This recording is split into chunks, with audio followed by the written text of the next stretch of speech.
Madame, Messieurs, bonjour ou bonsoir. Je suis très heureux de vous retrouver pour ce nouveau numéro de l'émission Décrit Info, ce magazine d'analyse d'actualité politique, sociale, économique et juridique qu'on a lancé ici à CPL Télévision. On prend des questions très importantes qui retiennent l'actualité dans plusieurs domaines. On met ces questions-là sur la table et nous tentons justement de leur donner un sens ou une forme selon nous. C'est d'ailleurs pour ça que chaque matin ou chaque soir, quand je commence mes décrits, j'ai toujours dit le décrit info est tout simplement le tempo de l'actu selon notre feeling. Notre feeling veut tout simplement dire notre manière à nous de voir les choses, notre manière à nous de les ressentir, mais aussi notre manière à nous de les exprimer. Eh bien, nous sommes en démocratie. La démocratie n'est pas du tout le règne de la pensée unique. La démocratie, c'est le règne de débats, de contradictions. Nous ne disons pas que ce que nous disons ici est une parole d'évangile. Non, pas du tout. Nous exposons nos propos étant pris de vos critiques parce que nous restons convaincus que du choc d'idées, la lumière, alors la vraie lumière, finit toujours par jaillir. Je suis heureux de vous retrouver donc pour ce nouveau numéro. Laissez-moi vous dire merci pour la confiance et l'intérêt que vous n'arrêtez d'accorder à ce que nous faisons ici à CPL Télévision. Nous existons parce que vous êtes là. Le travail que nous faisons, nous le faisons pour vous et surtout avec vous. Donc n'hésitez pas, après cette émission, appelez-nous comme on a l'habitude de les faire. J'ai toujours dit, les débats peuvent éventuellement se poursuivre dans le couloir. Appelez-nous, critiquez, faites-nous de remarques. Ça nous permet d'améliorer et de faire un travail de qualité pour bien vous servir. Laissez-moi dire grand merci à nos partenaires, la boutique La Londoloise de Judith Londolé Betoko, notre sponsor maison. J'ai toujours dit que vous êtes un homme, vous voulez vous habiller de manière chic et extraordinaire. Passez vos commandes chez La Londoloise. Elle se fera le réel plaisir de pouvoir vous passer vos commandes et vous ne serez pas déçus. Merci également et surtout mes condoléances également à Colette Nzinga depuis la Suisse. Madame Colette Nzinga, elle qui nous aide souvent quand on a des questions humanitaires, elle n'hésite pas à intervenir. Nous tenons à lui présenter les condoléances les plus émues et les plus attristées parce qu'elle a perdu sa sœur. Dans la même logique, nous voulons aussi également exprimer notre compassion, notre attachement et notre amour à l'honorable Henriette Ouamou, qui elle aussi a perdu sa maman. Honorable Henriette Ouamou qui nous appelle très amicalement ami, frère. Pour ceux qui ne le savent pas, l'honorable Henriette Ouamou a donc perdu sa maman. Honorable, de cœur avec toi, je tiens ici, publiquement et solennellement, à te témoigner ma solidarité, ma compassion et mon amour, et à te présenter mes profondes condoléances et mes sincères condoléances donc à l'honorable Henriette Ouamou. Les amis, vous avez vu le thème. J'ai voulu un peu qu'on réfléchisse autour de questions importantes qui retiennent l'actualité de l'heure. Je reviendrai sur Vital Kamerhe, dont le procès s'est ouvert le 31, donc c'était aujourd'hui, à Kinshasa, son procès en appel. Je parlerai de sa marche qui a été totalement dispersée. Je reviendrai sur la réforme à la CENI avec la dernière publication du communiqué de la Mouka. Je terminerai par cette affaire de Lubumbashi, peut-être des journalistes qui ont été achetés. D'ailleurs, vous remarquez que cette émission se tourne non pas dans son décor habituel, parce que nous avons tout simplement décidé, comme vous le savez, là où il y a l'actualité, si nous avons la possibilité de venir, nous venons donc pour vous faire vivre. Je suis à Lubumbashi. Cette émission se tourne donc en direct de Lubumbashi, la capitale cuprifère, la capitale de la province de Haut-Katanga. Mais si vous êtes un habitué de cette émission, vous connaissez le principe. Le principe de l'émission, c'est que nous ne commençons jamais. Alors jamais nos décrits sont pour autant réservés les premières minutes à la situation sécuritaire dans l'Est de la République. Je vous ai toujours dit, les amis, à un moment donné, nous devons concevoir le Congo comme étant un corps. Et dans un corps humain, toutes les parties sont importantes. Il n'y a pas de moindres parties, le gars. Le cerveau ne peut pas dire que moi je suis le moteur qui fait fonctionner tous les corps et négliger l'orteil. Quand le pied est malade, quand l'orteil est touché, c'est tout le corps qui se sent mal. C'est la tête qui va mal, qui va également mal. Et j'ai toujours appelé les Congolais à concevoir leur pays comme étant un corps. L'Est de notre pays connaît des situations très compliquées, des questions troubles. Nous ne pouvons donc pas être à l'aise pour ne pas corroborer Mutinga dans son livre lorsqu'il parle de la République des inconscients. Moi, j'étais très mal à l'aise de vivre dans un pays où les habitants n'avaient plus d'émotion, ne se souciaient plus de ce qui s'est passé dans leur parti. Et j'avais dit, si de par ma voix, si de par le travail que j'ai fait, je peux apporter ma contribution pour alerter l'opinion. Je peux apporter ma contribution pour alerter et au niveau interne et au niveau externe, de ce qui se passe dans mon pays, j'aurais fait mon travail. C'est ce que je suis en train de faire. Cette campagne, nous l'avons lancée bien avant même que le président de la République lance son état de siège. Ici, c'est d'ailleurs l'occasion de réitérer mon soutien à cet état de siège. Ici, c'est l'occasion de réitérer mon soutien à nos FARDC, les forces armées de la République démocratique du Congo. Devant cette situation où notre armée est en guerre, nous ne devons pas nous poser la question, nous devons nous organiser pour mettre de côté nos égos. Lorsque la patrie est en danger, lorsque l'intégrité du pays va mal, on ne doit pas se poser des questions et dire que je suis de la Mouka, je suis de l'UDPS ou je suis du PPRD. En ce moment-là, c'est la congolité, je suis congolais. C'est d'ailleurs dans des occasions comme ça que le concept congolité doit prendre les dessus. Parce que là, c'est le Congo, dans ce qu'il y a d'ensemble, qui va mal. Donc ici, arrêtons, taisons nos armes, concentrons-nous sur l'essentiel. L'essentiel, c'est de ramener la paix et la sécurité dans notre pays. L'essentiel, c'est de soutenir nos forces armées de la République démocratique du Congo. L'essentiel, c'est de pouvoir ramener nos compatriotes, redonner espoir à nos compatriotes de l'Est. Parlons justement de l'Est et de la République. Je voudrais aussi exprimer mon soutien et ma solidarité à nos compatriotes qui vivent des situations catastrophiques après l'éruption du volcan Nyiragongo. Je regardais les images et j'ai été mal à l'aise de voir le manque d'inventivité de la part de nos autorités, de voir le manque de programmes, le manque d'initiatives de la part des autorités pour encadrer la population. Des instructions sont données à la vaille-que-vaille. C'est très compliqué, les amis. Des catastrophes comme ça doivent nous amener à nous organiser. Des catastrophes comme ça doivent nous amener à nous remettre en cause, à nous remettre en question, pour que demain, lorsqu'elles surviendront ailleurs, que nous puissions prendre les décisions et les bonnes décisions qu'il faille, au fin de protéger nos populations, au fin de protéger les Congolais. Donc, soutien à nos compatriotes de l'Est. Il faut saluer ici des familles d'accueil. J'ai vu, par exemple, à Bukavu, des familles qui se sont organisées pour accueillir les compatriotes, pour leur offrir un logis, pour leur offrir un pain, quelque chose à manger. C'est ça la congolité que moi je veux, c'est ça la congolité que moi je cherche. Voilà donc ce que j'allais dire en gros sur la situation sécuritaire et sur la situation humanitaire dans l'Est de la République démocratique du Congo. J'en viens, les amis, à mes thèmes du jour, parce que j'en ai beaucoup. J'ai suivi le débat à la Chambre basse du Parlement sur la question des réformes électorales. J'ai suivi le débat à l'Assemblée nationale, j'étais un peu mal à l'aise. Parce qu'en réalité, ceux qui nous critiquent, ceux qui sont réfractaires, allergiques à la critique, ils ne comprennent pas la raison pour laquelle ils sont arrivés aujourd'hui au pouvoir.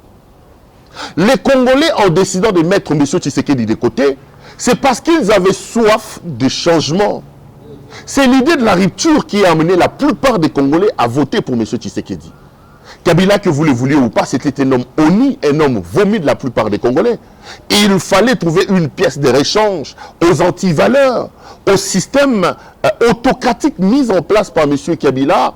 Et les Congolais ont jeté leur dévolu sur M. Tshisekedi. Parmi les éléments importants que moi j'attends de son Excellence, M. le Président de la République, je sais qu'il lui reste 2 ans. Ce n'est pas la première fois que je l'ai dit. Ne rêvons pas. Tshisekedi, dans ses premiers mandats, il ne transformera pas le Congo. Il ne faut pas se leurrer. Il ne nous donnera pas le repas. D'ailleurs, si vous regardez bien, on a l'impression que la situation va de mal en pire. Chaque jour qui passe, la situation socio-économique se complique encore davantage. Ceux qui parlent ne peuvent pas aujourd'hui venir nous étaler un bilan positif de M. Tshisekedi en nous disant voilà là où il nous a pris, voilà là où il nous a amenés.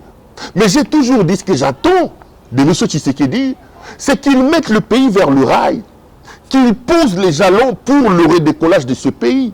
Pour moi, le jalon, c'est de changer le mécanisme, c'est de changer les postulats de la gouvernance. C'est de faire des réformes pour garantir notre démocratie. Et il ne faut pas oublier que M. Tshisekedi sort de l'école du peuple d'abord.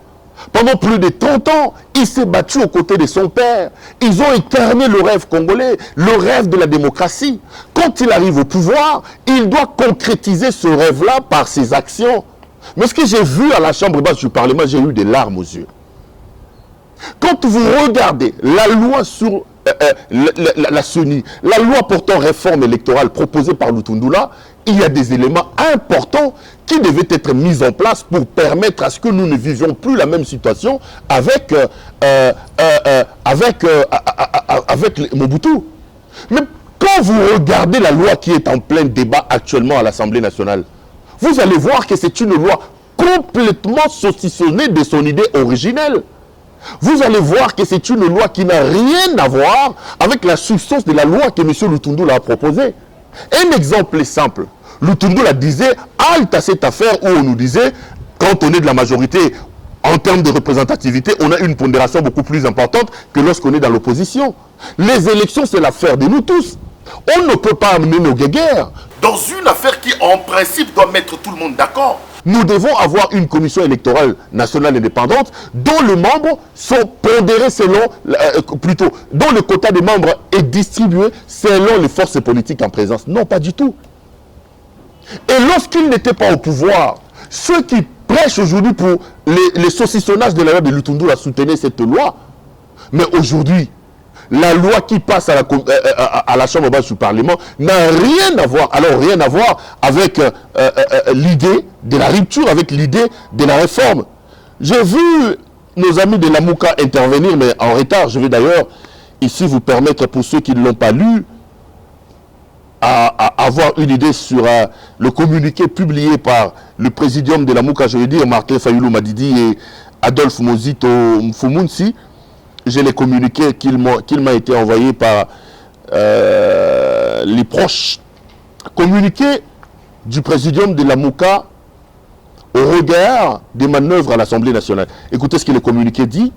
Le présidium de la Mouka dénonce vigoureusement le comportement irresponsable de l'Assemblée nationale qui veut profiter de la situation des crises humanitaires résultant de l'éruption des volcans de Nyiragongo pour adopter en catimini la loi organique sur la Commission électorale nationale indépendante. La Mouka insiste sur la dépolitisation et la fonctionnalisation de la CENI et réaffirme que la réforme de la loi organique portant organisation et fonctionnement de la CENI doit impérativement se faire de façon consensuelle entre toutes les parties prenantes. Le présidium de la Mouka met en garde le bureau de l'Assemblée nationale et les différents députés contre leur sourdine intention de vouloir préparer une nouvelle fraude électorale en imposant au peuple congolais une loi taillée sur mesure au profit des jumeaux nés du couple FCC-Cash. Le présidium de la Mouka prend à témoin le peuple congolais et l'appelle à constater que la supercherie consistant à éclater le FCC-Cash en deux entités distinctes ainsi que la tentative échouée de liquider la Mouka avait pour motivation principale la conservation du pouvoir illégitime acquis lors du hold-up électoral de janvier 2019. Les intérêts égoïstes ayant pris le pas sur l'intérêt général, le peuple congolais n'aura d'autre choix que de recourir à l'article 64 de la Constitution. Par conséquent, le Présidium demande au peuple congolais de se mobiliser et de se tenir prêt à participer massivement aux manifestations publiques que la Mouka organisera afin de barrer la route aux imposteurs aveuglés par le fait du pouvoir. Que Dieu bénisse la RDC fait à Kinshasa le 31 mai. Ça, c'est la déclaration de la Mouka. Mais j'ai comme l'impression que les gens aussi dans le pays n'aiment pas anticiper les situations. Sur mon plateau, certains journalistes, dont mon ami Eric Ouemba, venaient attirer l'attention de nos hommes politiques.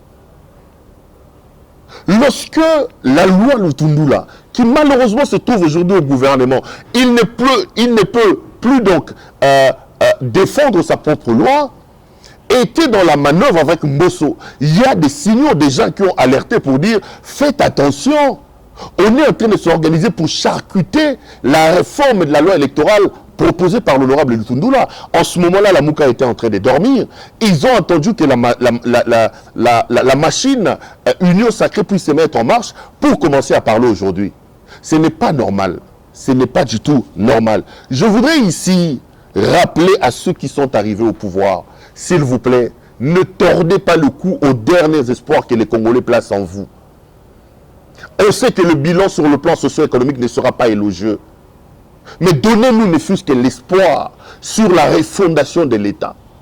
Donnez-nous ne fût-ce que de l'espoir sur les réformes importantes. Évitons des lois conflictogènes, des lois qui peuvent nous amener demain à avoir des problèmes. Évitons de mettre en place des systèmes qui amènent au pouvoir pour le pouvoir. Le pouvoir pour le pouvoir. On ne peut avoir le pouvoir pour pouvoir.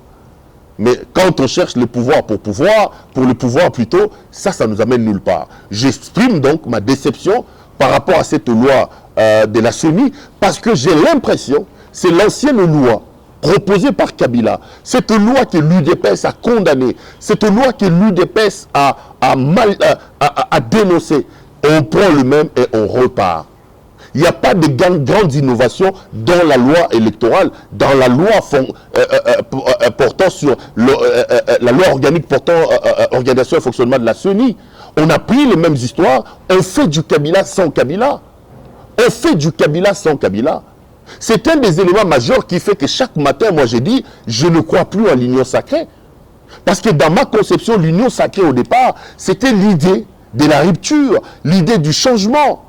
Il fallait créer le distinguo entre les antivaleurs autrefois décriées par Kabila, entre les antivaleurs autrefois dénoncées. On ne peut pas venir au pouvoir et faire du Kabila sans Kabila. Quand vous parcourez la loi organique sur la CENI, on a l'impression que c'est la même loi du Kabila. Ça n'a pas apporté des réformes. Il n'y a pas de vraies réformes par rapport à cette loi-là. Alors on s'est dit, nos hommes politiques, pourquoi ils se battent? Les choses qu'ils condamnaient hier, quand ils arrivent au pouvoir aujourd'hui, ils commencent à s'y accommoder. Ce n'est pas normal. Le Congo a besoin de la rupture, le Congo a besoin de l'échange, le Congo a besoin d'un changement radical. Le Congo a besoin de quelqu'un qui ne doit pas taper du poing sur la table. Voici ce que j'avais à dire sur la loi électorale.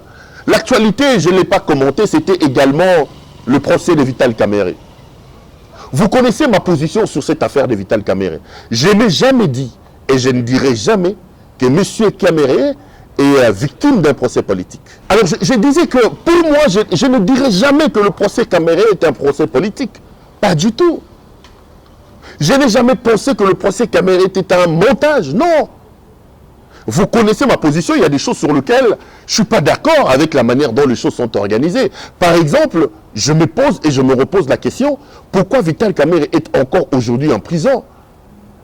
Parce que ceux qui étaient avec lui condamnés, je parle de Blattner, je parle aussi de Tillmans et les autres, ils ont été libérés de manière assez mystérieuse.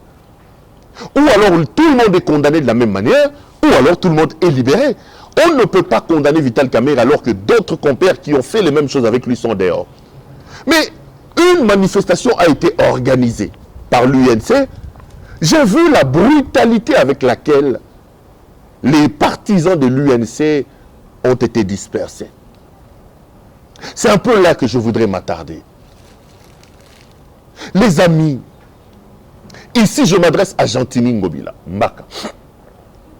Monsieur Ngobila ne doit pas faire parler de lui seulement quand il faut violer les droits de l'homme.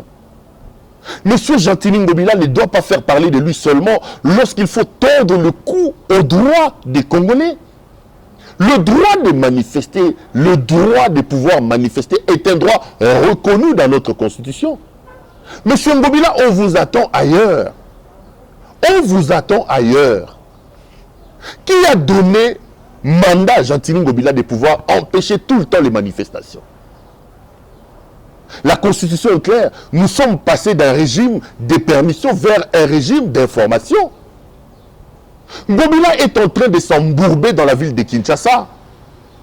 J'ai reçu sur mon plateau Laurent Onyemba qui nous a dit que Gentini Ngobila était le porte-étendard de l'incompétence. Ce n'est pas moi, c'est M. Laurent Onyemba qui l'a dit. Ngobila était le porte-étendard de l'incompétence.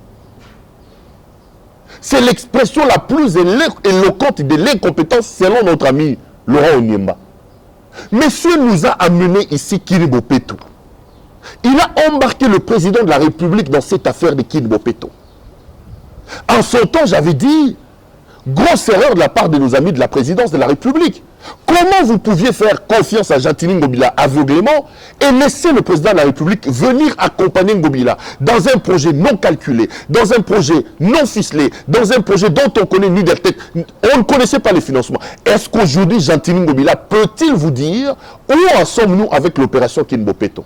Je rappelle ici que cette opération a reçu la bénédiction, le baptême de son Excellence, Monsieur le Président de la République. Si l'opération Kinbopeto échoue aujourd'hui, c'est aussi l'échec de M. Félix Antoine Tshisekedi. Parce que Ngobila l'avait embarqué dans cette affaire. Ngobila a amené le président pour donner le coup d'envoi. À son temps, j'avais alerté la présidente de la République pour dire, pour moi, ça c'est une grosse erreur. On dort, on se réveille. Ngobila va casser le grand marché de Kinshasa. Monsieur Gentili Ngobila, où en sommes-nous avec le grand marché de Kinshasa?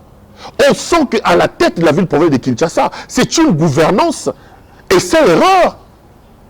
Monsieur est en train de tâtonner. On ne sait pas ce qu'il veut exactement. Quel est le projet de Gentili Ngobila pour la ville de Kinshasa? Ngobila nous a pris où et il veut nous amener où? Qu'est-ce que Ngobila pense pour améliorer les conditions des Kinois? C'est là qu'on attend M. Gentili Ngobila. Nous n'attendons pas Ngobila dans l'affaire, dans la sphère des violations des droits des Kinois. Comment vous pouvez expliquer le même jour, à la même heure, on est en train de gazer les militants de Vital Kamerhe. Gentili Ngobila lui organise une marche sous l'étiquette, bon je ne parle pas de Gentili, je veux dire, un groupuscule de gens, soi-disant les ONG ou les mouvements citoyens, organisent une marche dans le centre-ville, dans la commune de la Gombe. Ils ont des banderoles, ils ont fait une marche pour aller déposer un mémorandum à l'Assemblée provinciale de Kinshasa contre M.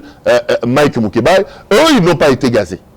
Puisqu'ils sont venus défendant Gentili Ngobila, appelant Godem Poi à pouvoir lever les immunités de Mike Mukebai, ils ont été exemptés et la police a laissé faire.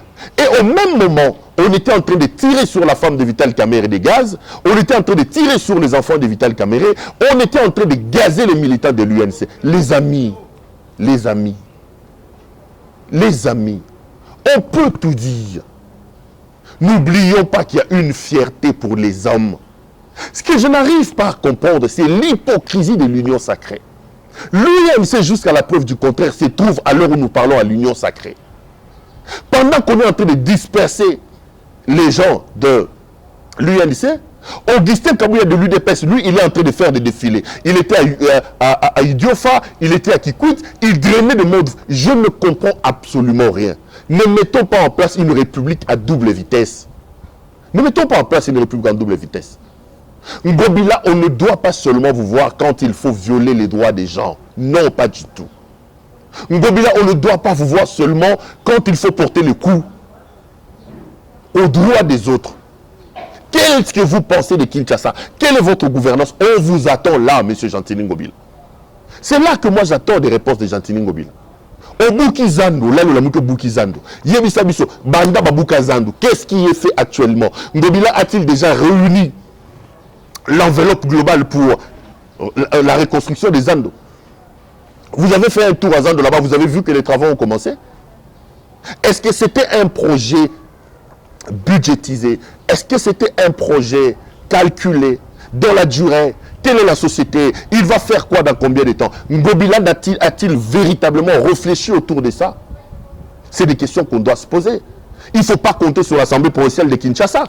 Mike Mukebai nous a dit qu'il y a une dynamique là-bas qu'on appelle dynamique Gentili Ngobila. Les députés provinciaux se sont regroupés, plus d'une trentaine, autour de ce qu'ils ont appelé dynamique Gentili Ngobila. Donc là-bas, il ne faut pas compter. Je ne suis pas d'accord que Ngobila se cache derrière cette histoire de prise d'acte pour disperser les gens. Non. Au finish, tout ce qui est en train de se passer portera un coup sur le mandat, sur le bilan de M. Félix Antoine Tshisekedi. Portera un coup sur le mandat. Les amis, on peut tout dire. Insulter comme vous voulez.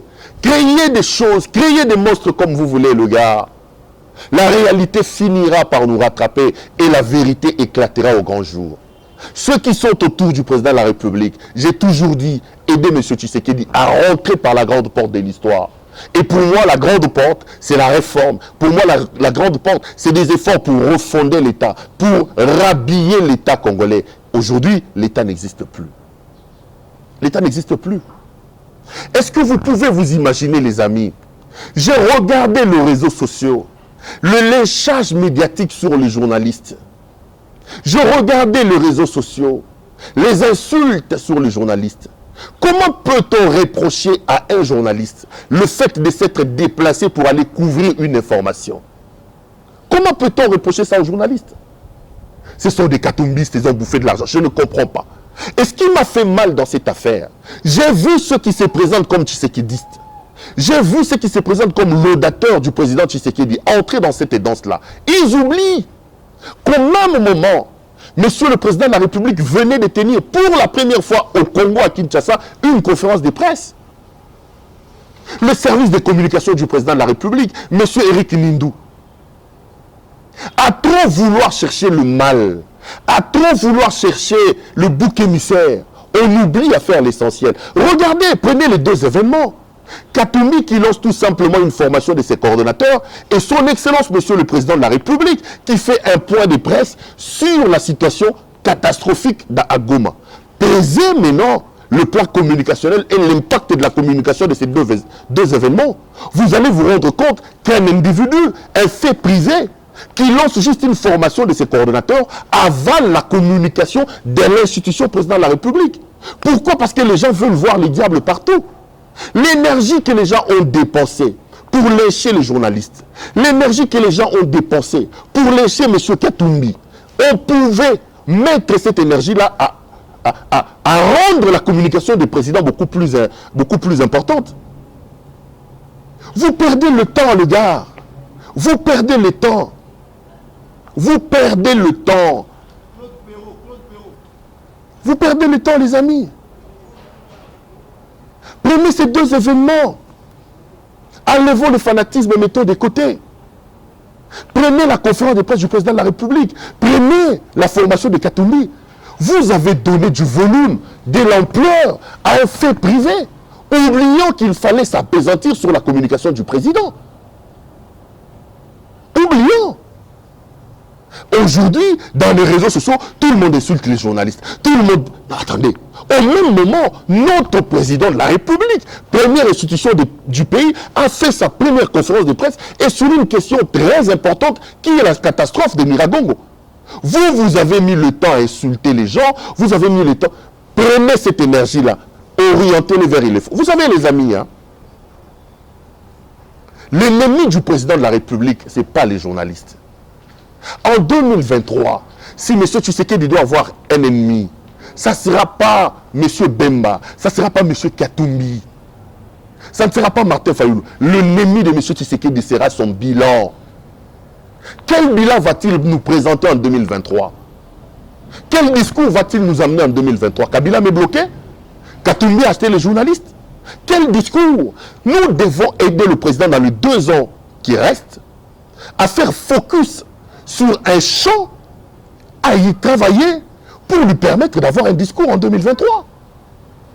On perd le temps, on se disperse gratuitement, les amis. À cause du souci, à cause de la quête de vouloir trouver un bouc émissaire, vouloir tout justifier, vous avez rendu inaccessible la communication sur la conférence du président de la République. Au lieu d'insulter les gens, de distribuer les photos des gens, on pouvait se concentrer sur le discours du président de la République. Rassurez-vous, les amis, l'ennemi de M. Tshisekedi en 2023, ça sera son bilan. Parce qu'il sort d'une école de critique. Pendant 32 ans, l'UDPS n'a fait que critiquer. L'UDPS n'a fait que critiquer. Ne donnez pas l'impression aux gens qui disent que la critique est facile. Les gens seront impitoyables parce qu'en critiquant, il a cristallisé les espoirs des Congolais. On voit les maçons au pied du mur. Monsieur, vous avez critiqué avec l'UDPS. Oui, vous êtes au pied du mur. Vous avez eu 5 ans, dites-nous ce que vous allez faire. Voilà l'ennemi. Vous allez vous battre à écarter les gens, ça n'avancera nulle part. On trouvera les diables partout, ça n'avancera nulle part. Kabila était ici. Il s'est organisé. On a rejeté la candidature de plusieurs personnes. On a rejeté la candidature de Moïse Katumbi. On l'a empêché de rentrer dans le pays. Kabila croyait qu'en écartant ces challengers, il gagnera le pouvoir avec Shadari. L'avenir nous a montré que c'était faux. Aujourd'hui, ce n'est pas Shadari qui est président de la République. Aujourd'hui, ce n'est pas Shadari qui est président de la République. Parce que Kabila n'a pas soigné son mandat et ça l'a rattrapé. Vous pouvez éloigner tout le monde, vous pouvez écarter tout le monde. Mais si M. Tshisekedi n'a pas un bilan à nous présenter en 2023, c'est là qu'il va rencontrer les Congolais. Ça sera son pied d'Achille, ça sera son ennemi. Les amis, aidons son Excellence, Monsieur le Président de la République, à réussir son mandat. Prions pour lui, que Dieu lui donne la sagesse et l'intelligence. Parce que si M. Tshisekedi réussit, ça sera l'avantage de nous tous. Soit qui courait et bongi, et qui peut te go zanda kwa mutalamuka, et qui peut te go zanda kwa mutaï de pes, et qui peut va Congolais va avoir courant. Donc par-dessus tout, nous avons intérêt à ce que notre président réussisse. Mais j'ai l'impression que heureusement que lui-même, le président l'a dit, je venais le suivre, j'ai suivi une de ses interviews, dans laquelle le président de la République dit qu'il a donné raison à ses prédécesseurs, à son prédécesseur. Quand son prédécesseur disait que le plus grand défi d'un chef, c'est d'abord de trouver un bon entourage, il n'avait pas tort. En réalité, M. Tshisekedi veut dire quoi? Il veut dire que lui aussi, il est confronté au même problème. Quand il donne raison à Kabila, en disant que Kabila avait raison, lorsque Kabila disait qu'il a un problème d'entourage, et que lui-même, M. Tshisekedi reconnaît que le grand défi pour un président de la République, c'est d'avoir un entourage. Mais, les amis, c'est une manière de dire que j'ai le même problème. Et je lui donne raison. Rien qu'à voir comment sa communication a été menée pendant ces 2 jours ici. J'ai vu les gens se disperser pour rien. J'ai vu les gens gaspiller leurs énergies pour rien. Notre président de la République tient pour la première fois une conférence de presse à Kinshasa avec les journalistes de Kinshasa. Au lieu que l'entourage, au lieu que les fanatisés concentrent leurs efforts, leurs énergies à faire entendre la voix du président de la République, non. La politique du bouc émissaire, l'enfer c'est l'autre. Toutes les boulets, toutes les attaques ont été tournées ailleurs. Les journalistes ont été achetés. Je vais dire une chose. Ceux qui sont venus à la conférence des Katumbi à Lubumbashi ont été achetés. Ok, c'est bon. Et ceux qui sont allés à la conférence de presse de M. Tshisekedi à Kinshasa, ont-ils aussi été achetés? Dites-moi. Parce qu'on est aujourd'hui dans le postulat des journalistes achetés. Katumbi tenait un point de presse à Lubumbashi. Et un groupe de journalistes qui sont allés. Ils ont été achetés. Bravo. Au même moment où un jour ou 2 jours avant, son Excellence, Monsieur le Président de la République, tenait aussi un point de presse à Kinshasa. J'ai vu les journalistes les plus compétents, mes amis que je connais, aller à cette conférence-là. Eux aussi, ils ont été achetés. Comme Martin Fayoulou fera aussi un point de presse à Faden House, les journalistes qui vont aller là-bas seront aussi achetés. Non, les amis, arrêtons de gaspiller les énergies. Arrêtez de perdre le temps. La République a besoin de ces énergies-là. Le président a besoin de ces énergies-là. Vous tapez à côté, quoi. Et à un moment donné, vous manquerez des discours parce que le peuple n'est pas dupe. Le peuple ne laissera pas passer cette histoire de l'enfer, c'est l'autre. On l'a vu, c'est déjà terminé. On était ici, Caméré. On passe de Caméré. D'abord Genève. Oh, c'est les autres. Après Caméré. Maintenant, Kabila, c'est Katumbi, Bemba. Non. Quand est-ce que vous allez vous concentrer à travailler pour le mieux-être, à nous apporter un mieux-être? Il y a des choses beaucoup plus importantes à faire plutôt que de disperser les énergies dans des bêtises. Les amis, j'ai été heureux de vous présenter cette émission. J'ai appris à partir de Lubumbashi où je suis la mort de M. Kitenge-Yezu. C'est une grosse perte pour le président de la République particulièrement. Je voudrais ici exprimer ma compassion et mes condoléances à sa famille biologique et aussi à sa famille politique. La perte d'une personne, la mort d'une personne est toujours un moment très douloureux.